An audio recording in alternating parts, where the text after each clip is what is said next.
स्वागत है एक बार फिर से आपका मेरे यूट्यूब चैनल मोहम्मद जियान में। और आज जो हम पढ़ने जा रहे हैं हिस्ट्री क्लास 12 के 4th चैप्टर से मुग़ल आक्रमण और उनके प्रभाव के अंतर्गत आज जो हमारा टॉपिक रहेगा मुग़ल आक्रमणों पर। और वीडियो शुरू करने से पहले आप सबसे एक बार फिर से रिक्वेस्ट है, आप मेरे इस चैनल को सब्सक्राइब ज़रूर कर लें और मैं इस वीडियो को लाइक ज़रूर करें, लाइक और शेयर ज़रूर करें। आपके लाइक शेयर और सब्सक्राइब करने से मेरा हौसला बढ़ता है और नए नए वीडियो लेकर के आपके सामने आता हूँ। तो एक बार फिर से आप इस चैनल को सब्सक्राइब कर लें और वीडियो को लाइक ज़रूर करें। तो चलिए शुरू करते हैं मुग़ल आक्रमण भारत पर। तो जो अपना चैप्टर शुरू होता है जिसमें मुग़ल आक्रमण वाला जो पार्ट है, यानी कि मुग़ल साम्राज्य भारत में स्थापित होता है और इसके बाद लगभग 300 सालों से भी अधिक समय तक भारत में स्थापित रहता है। 1857 का जो रिवोल्ट जो था, जो पहली आज़ादी की लड़ाई थी 1857 में, 1857 की जो लड़ाई थी, उस समय तक थोड़े बहुत हिस्सों में देखा जाए तो मुग़ल साम्राज्य अस्तित्व में रहा था।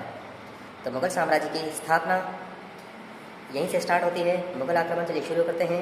तो मुग़ल साम्राज्य की स्थापना का श्रेय भारत में जिसने स्थापित किया वो था बाबर। और इसने ये स्थापित किया था 1526 में। जब 1526 में जब युद्ध हुआ था, जिसको पानीपत का प्रथम युद्ध कहा जाता है, ठीक है। इस युद्ध में बाबर की जीत हुई थी और उस समय जो दिल्ली का सुल्तान था इब्राहिम लोदी, उसको युद्ध में हरा करके उसने भारत में पहली बार मुग़ल साम्राज्य की स्थापना की। तो चलिए बाबर के बारे में जानते हैं। बाबर कौन था? तो बाबर का जन्म हुआ था 1483 में फरगना मध्य एशिया का एक शहर था। उस समय एक स्टेट था जहाँ पे इसका जन्म था और इसके पिता का नाम उमर शेख मिर्ज़ा था, जो फरगना के शासक थे। तो पिता की तरफ से देखा जाए तो तैमूर, जो कि जिसने करीब 1300 के आसपास भारत पर, दिल्ली पर आक्रमण किया था इसने।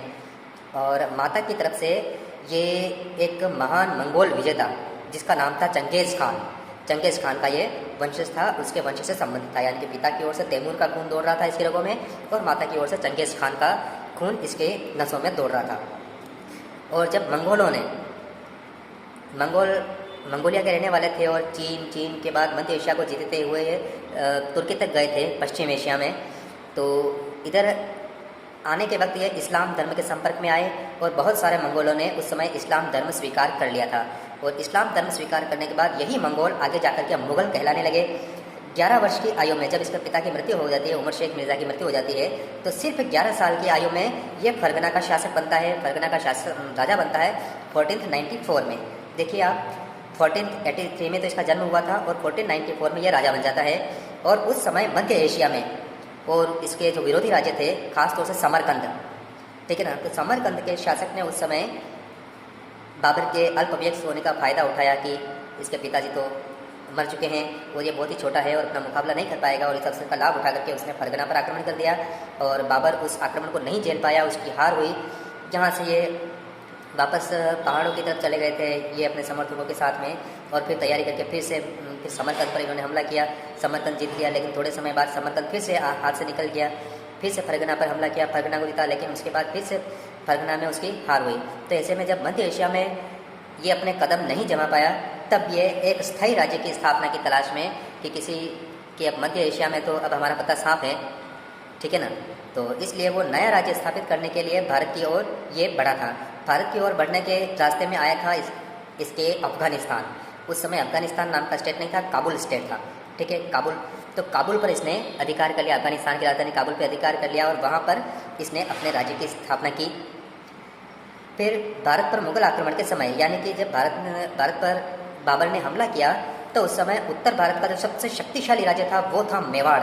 और मेवाड़ में उस समय एक बहुत ही शक्तिशाली महाराणा जिसका नाम था सांगा या संग्राम सिंह, वो शासन कर रहे थे। पूरे राजस्थान में इनका प्रभाव था। राजस्थान के जितने भी राजा थे वो इनके सांगा के अधीन थे, कोई भी इनका मुकाबला करने की स्थिति में नहीं था।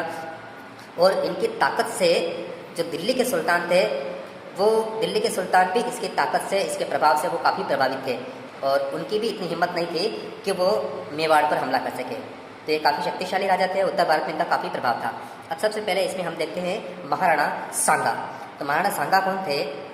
तो महाराणा सांगा के बारे में देखिए, 1509 ईस्वी में 1509 में सांगा का राज्याभिषेक हुआ, यानी कि ये राजा बने। लेकिन राजा बनने से पहले मेवाड़ में जो उत्तराधिकार संघर्ष हुआ था इनके और इनके दो भाइयों के बीच में, यानी कि ये कुल 3 भाई थे। तो उत्तराधिकार संघर्ष में मेवाड़ के जो उस समय शासक थे रायमल की मृत्यु हो गई, और उसके बाद सत्ता प्राप्त करने के लिए कि शासक कौन बनेगा, राजा कौन बनेगा, तो इसकी प्रतिस्पर्धा में देखिए इनके 2 भाई और थे, पृथ्वीराज जयमल और तीसरे संग्राम सिंह स्वयं जो सबसे छोटे थे। इनके बीच में संघर्ष हुआ, और जब मेवाड़ के शासक रायमल जीवित थे उस समय इन तीनों बालकों को भेजा गया था, एक ज्योतिषी के पास भेजा गया था, और ज्योतिषी ने जो भविष्यवाणी की थी उस भविष्यवाणी में क्या था देखिए यहाँ कि उसने ये कहा कि जो सांगा जो है, सांगा का राजयोग लिखा हुआ है, पृथ्वीराज और जयमल का कोई राजयोग नहीं है। तो इसकी वजह से उन्होंने गुस्से में आकर उस समय उसके भाइयों ने संग्राम सिंह को सांगा को मारने की कोशिश की, और इस हाथापाई में खंजर से सांगा की एक आंख फूट गई। ठीक है, यहाँ से ये अपनी जान बचा करके भागा, और अजमेर के पास में, जो अभी अजमेर शहर है, अजमेर के पास में एक कस्बा है, आज भी है, अभी है श्रीनगर, जो उसके पास में एक कस्बा है। तो श्रीनगर का उस समय जो सामंत था करमचंद पंवार, उस करमचंद पंवार की ये शरण में चला गया, और बाद में वापस रायमल ने उसे वापस लाकर, रायमल जो इसके पिता थे उन्होंने इसको वापस लेके आए ये उनको, और फिर इनको अपना उत्तराधिकारी बनाया। तो अब उत्तराधिकारी बनाया, फिर रायमल की मृत्यु के बाद में शासक भी बने, और शासक बनने के समय इनको काफ़ी परेशानियों का सामना करना पड़ा। पड़ोसी राज्यों के हमले भी हुए थे, पड़ोसी राज्यों में खास तौर से नाम लिया जाता है उस समय, जो कि कुंभा के समय में भी थे, एक तो गुजरात और दूसरे मालवा। तो गुजरात का सुल्तान उस समय था मुजफ्फर, उसके साथ इसका संघर्ष हुआ था। और कारण क्या था, ईडर, जो कि उत्तरी गुजरात का एक राज्य था, राजपूत राज्य ही था ये भी। ईडर का शासक उस समय मर गया था, ठीक है, और उसके जो पुत्र था, उस पुत्र के और उसके अंकल चाचा, यानी कि ईडर का जो शासक था उसका भाई और शासक के पुत्र के बीच में शासक बनने के लिए, राजा बनने के लिए संघर्ष हुआ था। अब इसी में चलिए आगे देखते हैं।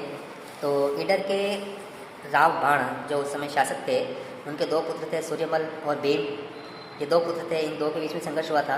तो राव बाण के मरने के बाद में क्या हुआ कि सूर्यमल शासक बना।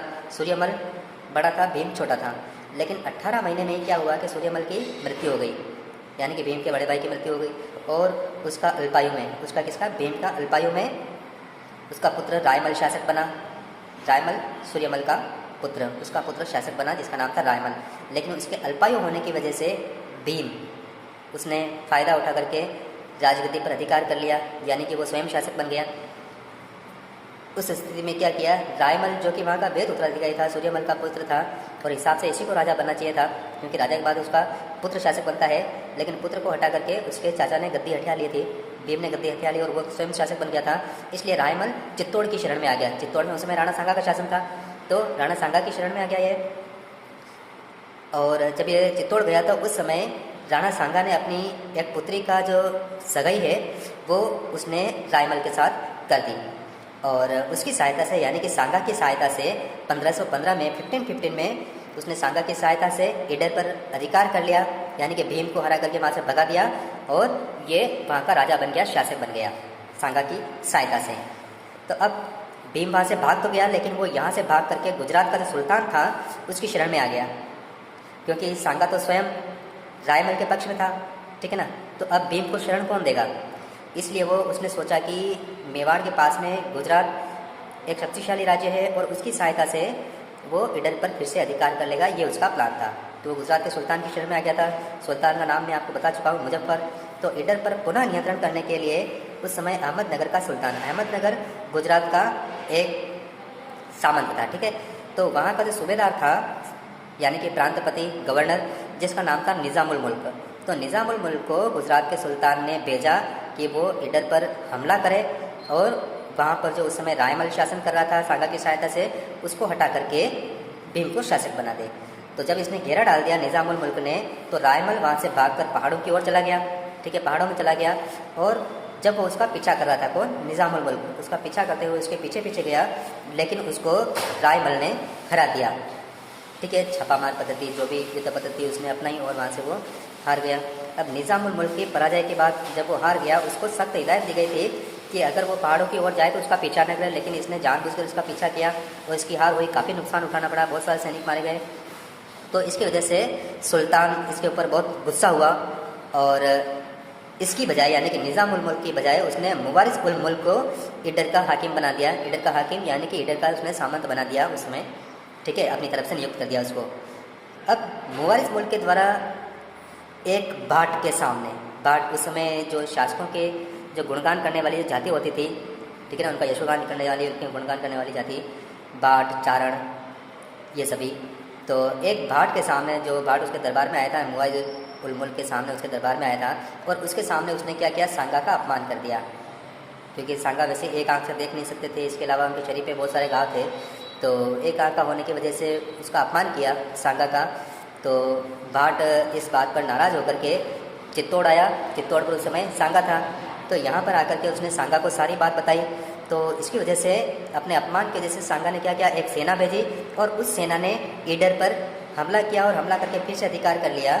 और इसका जो जवाई जो था, यानी कि रायमल, आपको पता हो इससे पहले रायमल ने चित्तौड़ की शरण ली थी, तो उस समय सांगा ने अपनी पुत्री की सगाई इसके साथ में की थी। तो एक बार फिर से उसने रायमल को यहाँ का शासक बना दिया। और साथ ही जब सांगा ईडर को जीत करके वापस चित्तौड़ आ रहा था, तो चित्तौड़ आते वक्त रास्ते में उसने गुजरात के जो शहर थे, जिसमें अहमदनगर, बड़नगर और विसनगर, ठीक है, ये तीनों शहर आज भी हैं गुजरात में, तो इन शहरों को उसने सांगा ने लूट लिया। अब सांगा ने जो ईडर पर आक्रमण किया था, वो वापस जाते वक्त गुजरात के बहुत सारे शहरों को लूटा, ठीक है ना। तो इसकी वजह से क्या हुआ कि इसके उत्तर में, सांगा के आक्रमण के प्रत्युत्तर में, सुल्तान ने 2 सेनाओं को चित्तौड़ की ओर भेजा कि आप दोनों जो है 2 सेनापतियों के नेतृत्व में 2 सेनाएं, कि आप जो है चित्तौड़ पर आक्रमण करो। वहाँ पर चित्तौड़ पर आक्रमण करने के लिए इसने भेजा। लेकिन क्योंकि 2 सेनाएं थी और 2 सेनाओं के 2 सेनापति थे, तो किसी बात पर उनके बीच में अनबन हो गई। अब अनबन हो गई तो अब उन सेनापतियों में एकता नहीं रही। अब अगर एकता होती और मिलकर के चित्तौड़ पर हमला करते, ठीक है ना, तो शायद वो मुकाबले में भी होते। लेकिन अब दोनों सेनानायक अनबन की वजह से क्या है कि अकेले पड़ गए, इसलिए उनको क्या है, सांगा से संधि करनी पड़ी, और संधि करके वो वापस लौट गए। क्योंकि अनबन की स्थिति में जब दोनों सेनानायक अलग अलग हो गए और अलग अलग अगर वो हमला करते तो सांगा उनको आसानी से हरा देते। तो उनकी स्थिति कमजोर थी सेनानायकों की, इसलिए उन्होंने संधि करके वापस लौटना ही ठीक समझा कि फालतू के नुकसान से बढ़िया है, जान माल के नुकसान से बढ़िया है, संधि करो और वापस चले जाओ। अब दिल्ली सल्तनत के साथ संघर्ष है गुजरात का, महाराणा सांगा का दिल्ली सल्तनत के साथ संघर्ष है। इसमें देखिए आप, सांगा के समय दिल्ली में उस समय सुल्तान थे, जब सांगा का राज्याभिषेक हुआ था, दिल्ली का सुल्तान था सिकंदर लोदी। सिकंदर लोदी के बाद उसका बेटा इब्राहिम लोदी, और इन दोनों ही सुल्तानों के साथ सांगा का संघर्ष हुआ था, यानी कि युद्ध हुआ था। तो सिकंदर के समय में क्या हुआ, जब सिकंदर लोदी सुल्तान था दिल्ली का, अफगान शासक थे ये, तो उस समय सांगा ने दिल्ली सल्तनत के कई इलाकों पर अधिकार कर लिया।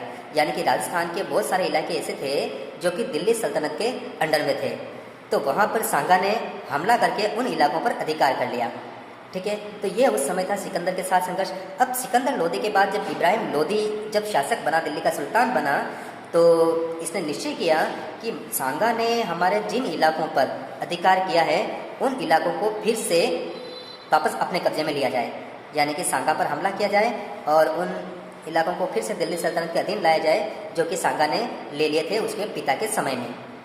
तो इन्हें वापस लेने के लिए क्या किया, इब्राहिम लोदी ने 1517 में एक सेना को मेवाड़ पर आक्रमण करने के लिए भेजा, और कोटा के पास में, जो आज कोटा जो शहर है, उस कोटा के पास में खातोली नाम के एक स्थान है, खातोली, वहाँ पर एक युद्ध हुआ सांगा और लोदी की सेना के बीच में। यहाँ पर लोदी की सेना को हार का सामना करना पड़ा, लोदी हार गया, और उसके साथ ही लोदी का जो एक बेटा था, जो एक शहजादा था, राजकुमार था, उस राजकुमार को सांगा ने कैद कर लिया, ठीक है। यानी कि कोटा के पास खातोली के युद्ध में, खातोली का युद्ध हुआ था 1517 में, ठीक है ना, और 1517 के खातोली के युद्ध में सांगा ने लोदी को हराया और उसके एक बेटे को, यानी कि राजकुमार को गिरफ्तार कर लिया, और गिरफ्तार करके वो चित्तौड़ लेके आ गया सांगा उसको। और इस युद्ध में वापस सांगा को भी नुकसान हुआ था, उसका एक हाथ कट गया इस लड़ाई में, ठीक है, और घुटने में तीर लगने की वजह से वो लंगड़ा भी हो गया। कौन? महाराणा सांगा। फिर एक बार फिर से 1518 में इब्राहिम लोदी ने एक बार फिर से सेना भेजी, ठीक है, खातोली के युद्ध के बाद एक बार फिर से, एक साल यानी 1517 में खातोली का युद्ध हुआ, और उसके अगले ही साल 1518 में एक बार फिर से उसने सेना भेजी। लेकिन एक बार फिर से क्या हुआ, इब्राहिम लोदी की हार हुई, सांगा ने उसको फिर से हरा दिया। तो इस तरह से दिल्ली सल्तनत की तरफ से सुरक्षित हो गया, और दिल्ली सल्तनत के जो शासक थे, जो था उस समय इब्राहिम लोदी, वो भी अब समझ गया कि मेवाड़ को हराना, जब तक सांगा है तब तक उसको हराना बहुत ही मुश्किल है, नामुमकिन है। अब बात करते हैं मालवा के साथ संबंधों की। मालवा के साथ मेवाड़ के या कहा जाए महाराणा सांगा के किस प्रकार के संबंध थे। तो मालवा का एक सामंत था, हिंदू सामंत। मालवा में शासक कौन था? मुस्लिम था, मुस्लिम सुल्तान था, लेकिन उसके दरबार में हिंदू सामंत भी थे। और उन हिंदू सामंतों में एक सामंत था मेदिनी राय। ठीक है, मेदिनी राय काफ़ी इंपॉर्टेंट है ये।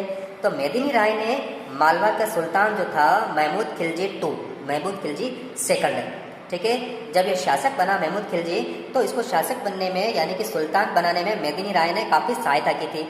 और उसके सहायता करने की वजह से महमूद खिलजी मेदिनी राय से काफ़ी प्रभावित हुआ और प्रभावित होकर के उसने मेदिनी राय को अपना वजीर बना दिया, वजीर यानी कि प्रधानमंत्री बना दिया। अब प्रधानमंत्री बनने के बाद इसका प्रभाव जो है दरबार में और आसपास के जो राजा थे मालवा के, उनके ऊपर भी इसका प्रभाव बढ़ने लगा मेदिनी राय का। तो इसके इस बढ़ते हुए प्रभाव की वजह से खिलजी के दरबार में, महमूद खिलजी के दरबार में जो दूसरे मुस्लिम अमीर थे, मुस्लिम अमीर या मुस्लिम सामंत जो थे, ठीक है ना, मेदिनी राय के समान ही और दूसरे सामंत भी थे, मुस्लिम सामंत भी थे। तो उसने क्या किया कि मेदिनी राय को सुल्तान की नज़रों में गिराने के लिए सुल्तान के कान भरने शुरू किए, उसके खिलाफ एक षड्यंत्र किया मेदिनी राय के खिलाफ, और वो अपने षड्यंत्र में सफल हो गए। और इसकी वजह से क्या हुआ कि मेदिनी राय को मालवा को छोड़ करके भागना पड़ा, वहाँ से उसको निकाल दिया किसी बात पे, ठीक है। अब निकालने की वजह क्या थी? षड्यंत्र थे, बाकी उसका कोई कसूर नहीं था, लेकिन षड्यंत्र की वजह से उसने सोचा कि शायद उसके जो अमीर हैं वो सही कह रहे हैं और गलती मेदिनी राय की होगी, तो उसको क्या नाराज होकर के उसको निकाल दिया। तो निकालने के बाद क्या किया, वो सांगा की शरण में आ गया, सांगा के पास चला गया, ठीक है। अब सांगा के शरण में जब आया तो मेदिनी राय की बहादुरी, वीरता, इन सब चीज़ों को सांगा पहले से जानता था और इसकी वीरता की जो कद्र करते हुए, उसने उसका सम्मान करते हुए मेदिनी राय को गागरोन का किला जो कि झालावाड़ ज़िले में है, ठीक है, और चंदेरी, गागरोन और चंदेरी, ये 2 जागीरें उसको दी कि अब जो है तुम यहाँ पे शासन करो और जब भी मुझे ज़रूरत हो तुम आ जाना, ठीक है। अब 1519 में क्या हुआ, सुल्तान महमूद ने मेदिनी राय पर हमला कर दिया। अब क्योंकि मेदिनी राय मालवा से भाग करके आया था, सांगा की शरण में आया, सांगा ने उसको क्या किया, गागरोन और चंदेरी की जागीर दे दी। तो क्या है कि ये थोड़ा क्रोधित भी हो गया था ये सुल्तान महमूद कि मेरे यहाँ से भागा हुआ भगोड़े को उसने शरण दी और ये बना दिया उसको, ठीक है ना। तो उसके अमीरों ने, यानी कि सुल्तान महमूद के अमीरों ने फिर से उसके कान भरे होंगे, ठीक है ना। तो उसकी वजह से क्या हुआ, उसने मेदिनी राय पे, गागरोन पे हमला कर दिया, उसने गागरोन चंदेरी पे।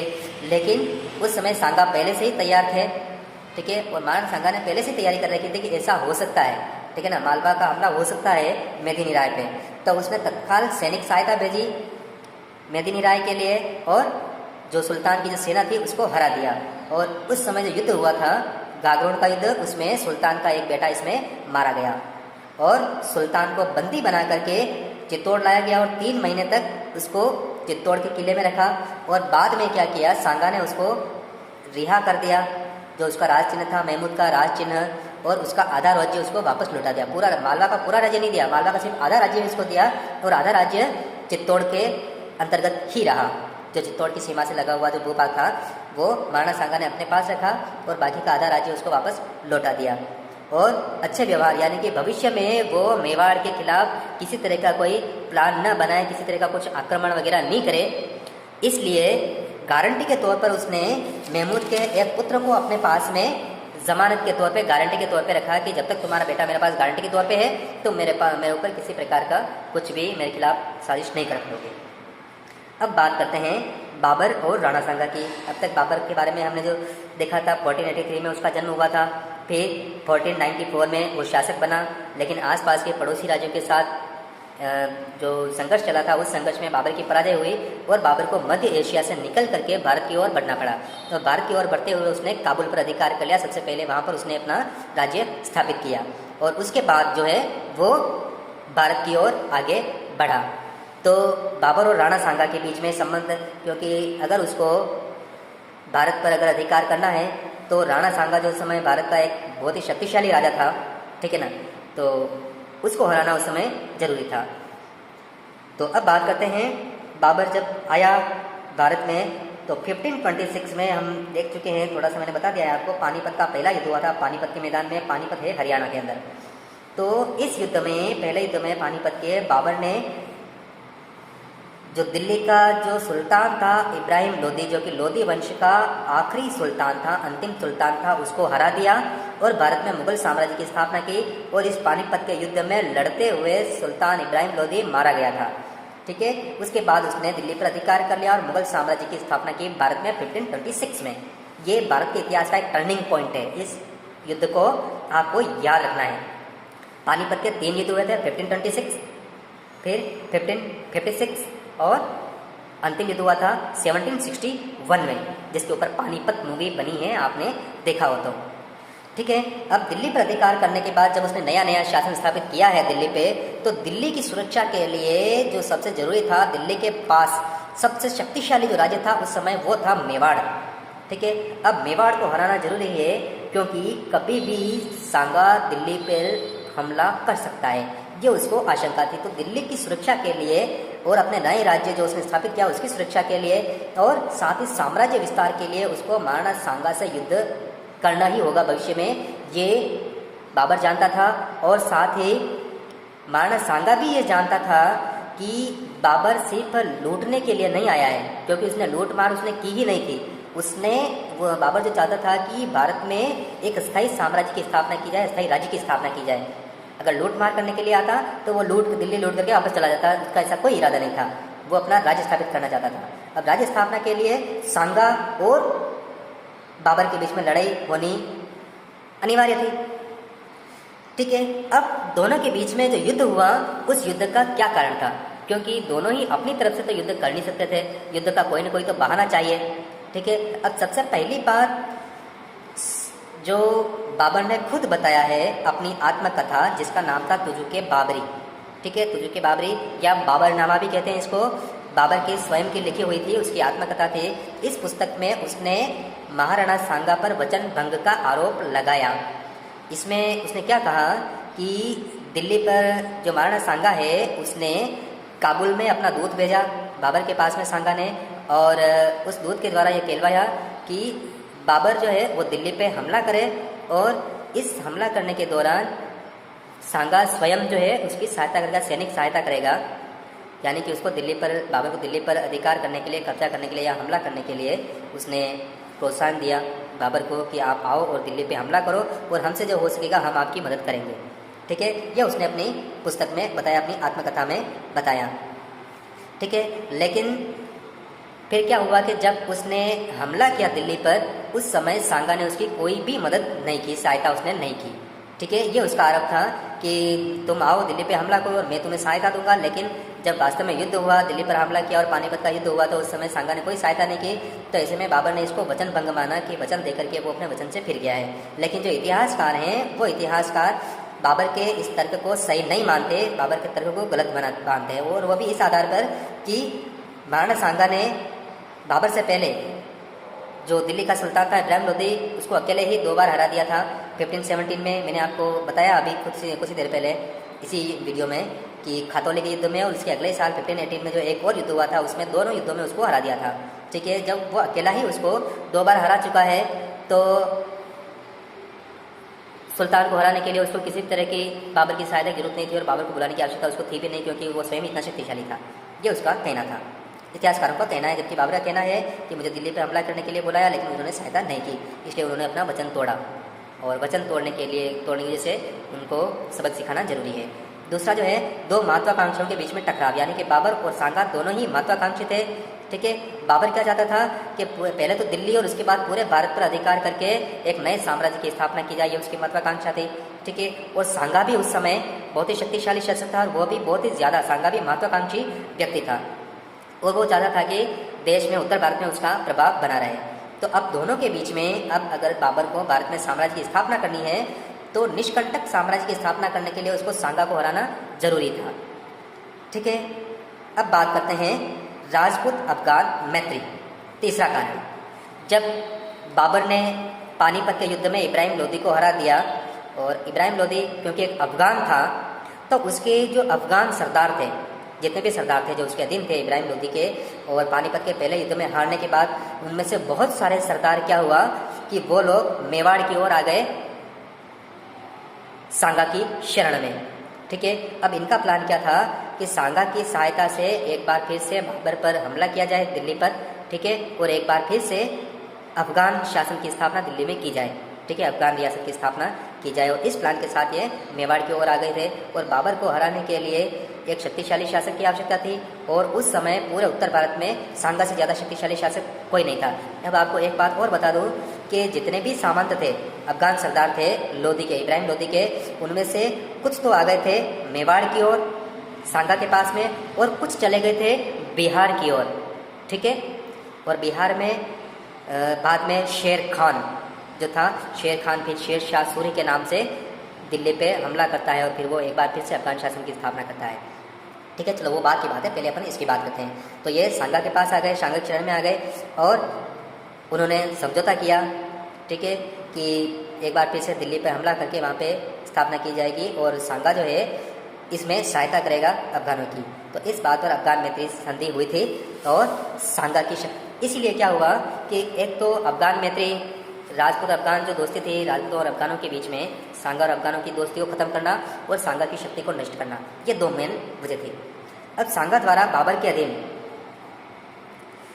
दिल्ली राज्य के इलाके, अभी इसमें इसी वीडियो में हम देख चुके हैं कि जब सिकंदर लोदी का शासन था उस समय सांगा ने दिल्ली के एक बड़े भूभाग पे अधिकार कर लिया था, जो राजस्थान के इलाके थे दिल्ली के, उनके ऊपर अधिकार कर लिया था। तो बाबर चाहता था इब्राहिम लोदी की तरह ही कि जो दिल्ली के अधीन जो पहले जो इलाके थे उनको सांगा से छुड़ा लिया जाए, ठीक है। अब इब्राहिम की पराजय के बाद अस्त व्यस्त जो दिल्ली का साम्राज्य अस्त व्यस्त हो चुका था, अव्यवस्था फैल चुकी थी, ठीक है। तो इस अव्यवस्था का फायदा उठा करके महाराणा सांगा ने रणथंभौर को उस समय खंडार का किला कहा जाता था, तो रणथंभौर पर अधिकार कर लिया। इसके जवाब में बाबर ने भी युद्ध की तैयारी की और सेना तैयार करके वो आगे बढ़ा, राजस्थान में आगे आया और बयाना, धौलपुर और ग्वालियर पर उसने अधिकार कर लिया। इसकी वजह से क्या हुआ कि अब दोनों सेनाओं के बीच में युद्ध होना, बाबर और सांगा की सेनाओं के बीच में युद्ध होना अनिवार्य हो गया था, ठीक है। अब उस स्थिति में क्या हुआ कि अब सांगा भी समझ गया था कि बाबर बहुत शक्तिशाली है और अकेले इसे लड़ पाना संभव नहीं है। तो फिर सांगा के आह्वान पर उसने राजस्थान के जितने भी उस समय राजपूत शासक थे उनको आह्वान किया। तो जितने भी राजपूत शासक थे वो भी सांगा के साथ में आए। फिर पानीपत की लड़ाई में हारे हुए इनका नेता था हसन खां मेवाती, वो भी सांगा के नेतृत्व में आ गए, ठीक है। और युद्ध की तैयारियां दोनों पक्षों ने प्रारंभ कर दी। अब युद्ध का प्रारंभ, अब युद्ध के प्रारंभ होने से पहले जो घटनाक्रम है, किस तरह की घटनाएं घटित होती है वो देखिए आप। फरवरी 1527, ठीक है। बयाना का जो किलेदार था उस समय, दुर्ग की रक्षा करने वाला सेनापति था, वो था मेहंदी ख्वाजा। तो सांगा ने बयाना पे अधिकार कर लिया और मेहंदी ख्वाजा को वहाँ से भगा दिया। इस युद्ध में जो सैनिक पराजित हुए थे उन पराजित सैनिकों में एक निराशा फैल गई थी कि जिस तरह से सांगा लड़ाई लड़ता था, उसकी सेना लड़ाई लड़ती थी, ठीक है ना, उसकी वजह से उनमें बहुत ही वो सैनिक बहुत निराश हो चुके थे, बाबर के सैनिक, मेहंदी ख्वाजा के सैनिक। और साथ ही उस समय एक ज्योतिषी ने भी भविष्यवाणी की थी। उस भविष्यवाणी की वजह से बाबर की सेना का मनोबल काफ़ी टूट गया था और वो लड़ाई लड़ने की स्थिति में नहीं रहे थे, ठीक है। हिम्मत नहीं हो रही थी सांगा पे हमला करने की।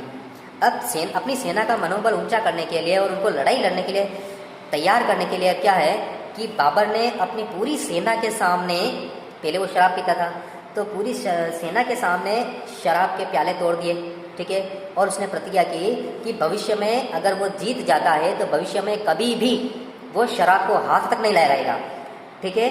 और एक बहुत ही ऐसा भाषण दिया अपनी सेना के सामने जिससे उसकी सेना में क्या हुआ, जोश पैदा हुआ उसकी सेना में। अब बाबर द्वारा रायसेन के सरदार, जिसका नाम था सरहदी तंवर, रायसेन के सरदार को सांगा के पास भेजा संधि करने के लिए, ठीक है। अब संधि करने के लिए उसके दो मकसद थे। पहली बात कि सांगा को संधि वार्ता में उलझाए रहा, यानी कि राजपूतों को संधि वार्ता में उलझाए रखना कि बाबर जो है संधि करना चाहता है, युद्ध नहीं करना चाहता है। जबकि वास्तव में क्या था कि संधि वार्ता के माध्यम से जितने लंबे समय तक संधि वार्ता चलेगी, बाबर को लड़ाई करने के लिए, युद्ध की तैयारी करने के लिए मौका मिल जाएगा, ठीक है। तो संधि वार्ता प्रारंभ की एक तरफ और दूसरी तरफ वो युद्ध की तैयारी करता रहा, ठीक है। पूरी रणनीति बनाता रहा कि किस तरह से सेना को एस्टेब्लिश किया जाएगा लड़ाई के मैदान में, है ना, इस तरह से। इसके बाद देखते हैं खानवा का युद्ध, जो कि बाबर और सांगा के बीच में हुआ था, जो हुआ था 16 मार्च 1527, 1527, 16 मार्च को, 16 मार्च 1527 को बाबर और सांगा के बीच में खानवा का युद्ध हुआ था। खानवा भरतपुर जिले में है, राजस्थान के।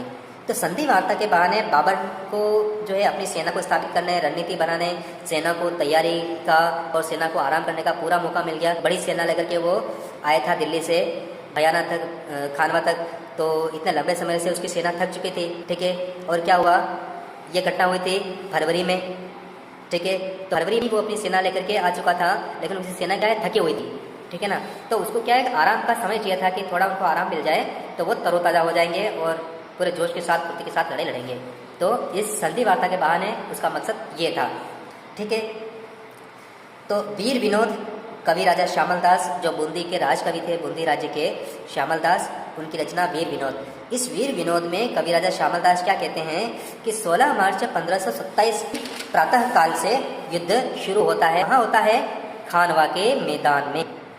युद्ध के दौरान क्या होता है, सांगा को तीर लगता है, उसके सिर में तीर लग जाता है सांगा के, और उसकी वजह से क्या होता है कि सांगा घायल हो जाता है, महाराणा सांगा घायल हो गए। परिणाम स्वरूप क्या हुआ कि सांगा को युद्ध क्षेत्र से बाहर निकाला गया, ठीक है। राजा घायल हो गया और राजा को बाहर निकाला गया। अब राजा के घायल होने के बाद अगर सेना के सामने अगर राजा ना हो तो क्या होता है, सेना में भगदड़ मच जाती है। तो सेना में भगदड़ न मचे और सेना पहले की तरह लड़ाई लड़ती रहे, तो इसके लिए किसी न किसी को तो तैयार करना होगा। तो इस समय क्या हुआ कि राजपूत सेना में जो भगदड़ मची हुई थी उसको संभालने की कोशिश की थी, और सलूम्बर के जो राव थे, रावल रतन सिंह, पहले उनको ऑफर किया गया कि वो राणा सांगा का जो मुकुट है, छत्र है, वो छत्र को धारण करके हाथी पर बैठे, ठीक है। लेकिन उन्होंने मना कर दिया और क्या कहा कि आप जिसको भी ये छत्र पहनाओगे, राज चिन्ह धारण करोगे, तो उसके अंडाई करने के लिए तैयार हूँ, लेकिन मैं स्वयं राणा के चिन्हों को धारण नहीं करूँगा। तब उस समय जाला अज्जा कहाँ के थे, बड़ी सारडी के थे, ठीक है।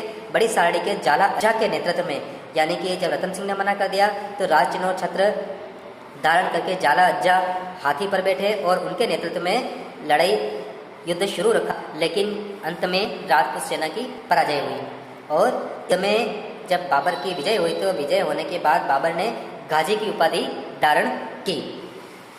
अब सांगा की पराजय के क्या कारण थे, मेन क्यों सांगा की हार हुई खानवा के युद्ध में, वो देखिए। तो गौरी शंकर हीराचंद ओझा, जो कि एक इतिहासकार हैं, उनका ये कहना था कि जब सांगा ने बयाना पर अधिकार कर लिया और बयाना पर अधिकार करने के बाद वो क्या है, सांगा की पराजय के कारण। तो अब इसमें पहला जो कारण है, गौरी शंकर हीराचंद ओझा, जो कि एक इतिहासकार हैं, उनका कहना है कि जो मुख्य कारण जो है पराजय का, जब सांगा ने बयाना पर अधिकार कर लिया, ठीक है। बयाना पर अधिकार करने के बाद 1 महीने तक सांगा की सेनाएं और स्वयं सांगा हाथ पर हाथ धरे बैठे रहे 1 महीने तक, ठीक है। जबकि होना क्या चाहिए था, बयाना पर अधिकार करने के तुरंत बाद बाबर पर हमला कर देना था, ठीक है। तो उस समय क्या होता कि बाबर की सेना को तैयारी का मौका नहीं मिलता, बाबर को तैयारी का मौका नहीं मिलता और वो उसको हरा देता। लेकिन 1 महीने तक बैठे रहने की वजह से क्या हुआ कि बाबर को पूरी रणनीति तैयार करने, उसकी सेना को आराम करने का मौका मिल गया और उसकी वजह से क्या हुआ कि बाबर को जीतने का मौका मिला इस युद्ध में। इसके अलावा क्या हुआ कि सांगा के जो विभिन्न सरदार थे, राजपूत सरदार, ठीक है, राजपूत सरदारों के बीच में भी वैमनस्य था, शत्रुता थी, ठीक है। उनके बीच में ईर्ष्या भी थी, एक दूसरे से जलते थे, क्योंकि राजस्थान की अलग अलग रियासतों से वो राजा थे और उनका अपना अलग अलग झंडा था। सेना अपने अपने राजा के अधीन रह करके लड़ाई लड़ती थी। अगर एक राजा भी अगर युद्ध से बाहर निकल जाए तो साथ में उसकी सेना भी उसके साथ चली जाती थी, ठीक है। या अगर एक राजा या एक सामंत अगर मर जाए तो उसके जो सैनिक होते थे वो भाग जाते थे। तो ये एक बड़ी कमजोरी थी उस समय सांगा के सेना की। तो ये भी एक बड़ा कारण था। और दूसरी बात, संधि वार्ता के माध्यम से जो उसने सरजीत तंवर को भेजा था बाबर के साथ वार्ता करने के लिए, तो उसने सांगा को उलझाए रखा, ठीक है, 1 महीने तक उलझाए रखा उसको। और इसकी वजह से क्या सेना में भ्रम फैल गया, सांगा की सेना में, कि शायद अब लड़ाई नहीं होगी, समझौता हो जाएगा, ठीक है ना। तो इस भ्रम की वजह से भी वो क्या हुआ, थोड़े आलसी हो गए थे, या आलसी कहा जाए, वो थोड़े भ्रम में आ गए थे कि शायद लड़ाई ना हो, ठीक है। तो वो क्या थोड़े लापरवाह हो गए थे, इसलिए उत्साह की कमी आ गई। फिर दूसरी बात देखिए, राजपूत सेना के परंपरागत हथियार क्या, भाले, हाथियों का युद्ध में प्रयोग, ठीक है ना। तो इनके मुकाबले में बाबर के पास उस समय का सबसे आधुनिक तोपखाना था। पहली बार बाबर भारत में तोपें लेकर के आया था और उस समय तोपों से कोई परिचित नहीं था। पहले कभी भी युद्ध में तोपों का प्रयोग नहीं हुआ था। ठीक है, पहली बार भारत में इसने तोपों का प्रयोग किया था, जो कि राजपूतों के लिए एकदम नया था। ठीक है, एक तो तोपखाने का प्रयोग और दूसरा उसने अपनी सेना को जो जमाया था खानवा के मैदान में, वो पद्धति थी, वो जो टेक्निक थी, उसको तुलगमा पद्धति कहा गया। ठीक है, जिसमें इस तरह से ये पॉइंट्स देख लीजिए, जैसे यहाँ पर तोप जमाई, यहाँ तोप जमाई, यहाँ तोप जमाई, यहाँ तोप जमाई, और बीच में इसके पीछे सेना थी। ठीक है, और इन हर जितने भी तोपें होती थी उनके बीच में क्या है, सेना के निकलने का रास्ता होता था। तो वो सीधे सीधे इस दिशा में ही वो हमला करते थे। वो इस तरफ ये सैनिक नहीं आते थे बीच में अगर सेना आ जाए तो अपने ही तोपों की मार से वो खत्म हो जाए। तो वो सीधी राह में चलते हुए दुश्मन पर हमला करते थे और दूसरी तरफ तोपों से निकलने वाले गोलों की वजह से सांगा की सेना की हालत खराब हो गई और जो हाथी थे वो हाथी भी इन तोपों की वजह से भड़क गए और वो अपनी सेना को रोंदने लग गए वापस पलट करके भागने की कोशिश में। तो हाथी पर सवार होने से सांगा शत्रुओं के निशाने पर था। हाथी की जो हाइट होती है वो ऊंची होती है और ऊंचे स्थान पर बैठे होने की वजह से जो दुश्मन के सैनिक थे उन सैनिकों के वो निशाने पर आ गए थे और किसी एक दुश्मन सैनिक के तीर लगने की वजह से वो घायल हो गया था।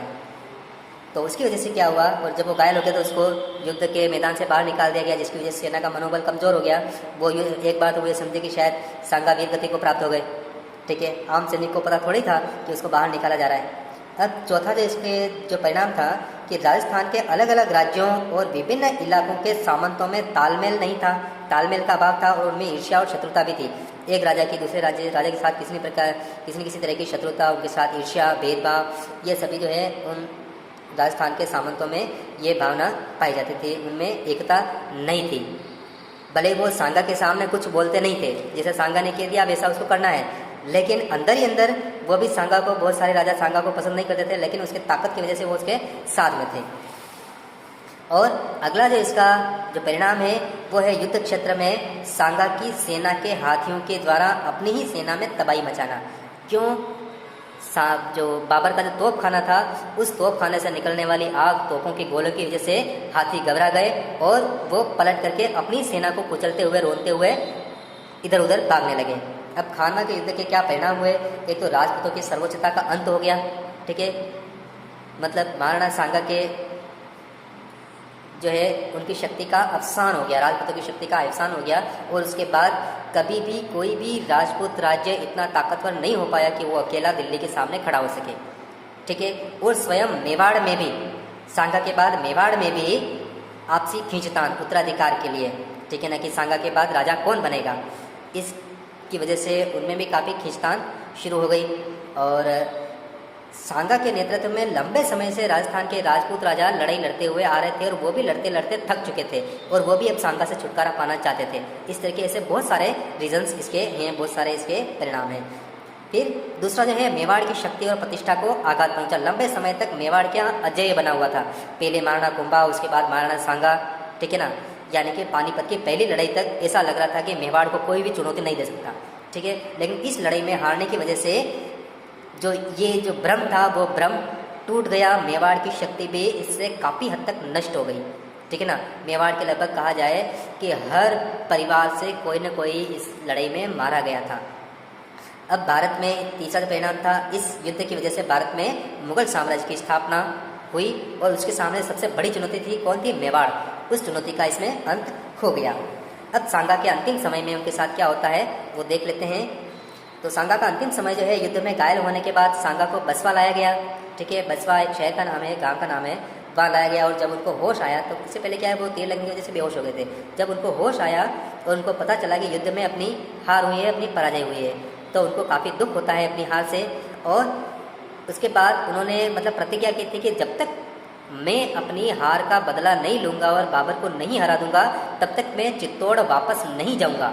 ठीक है, वो चित्तौड़ वापस नहीं आए थे खानवा के बाद में, तो बदला लेने के लिए वो क्या है, चंदेरी जा रहे थे।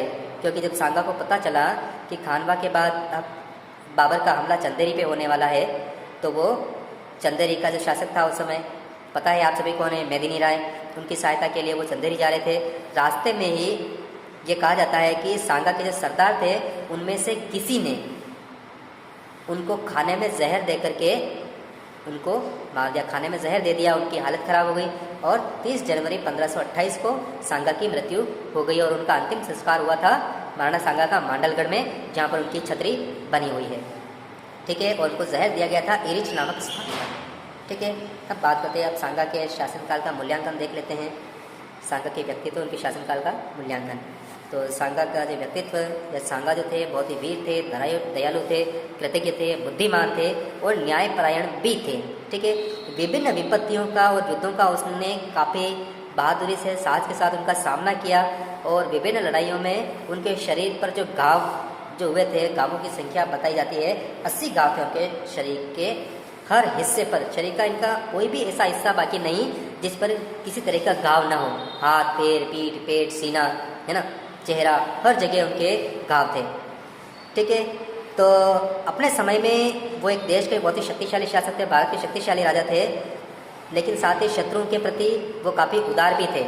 अगर शत्रु माफ़ी मांग ले तो उनको माफ़ भी कर देते थे और उनका राज्य भी उसको लौटा देते थे। जैसे मालवा के सुल्तान, मालवा को पूरा हरा दिया, उसके सुल्तान को बंदी बना लिया मालवा को, लेकिन बाद में उसको रिहा कर दिया, उसका राज्य भी उसको लौटा दिया था। वो दयालु भी था शत्रु के प्रति। राजस्थान सहित मेवाड़ की पड़ोसी रियासतों के शासक जो थे वो क्या थे, चित्तौड़ के अधीन, सांगा के अधीन क्या थे, सामंत थे और वो सांगा का सम्मान करते थे। और स्वयं बाबर ने भी लिखा है इसके बारे में, सांगा के बारे में। स्वयं बाबर भी क्या कहता है अपनी आत्मकथा तुजुक बाबरी में कि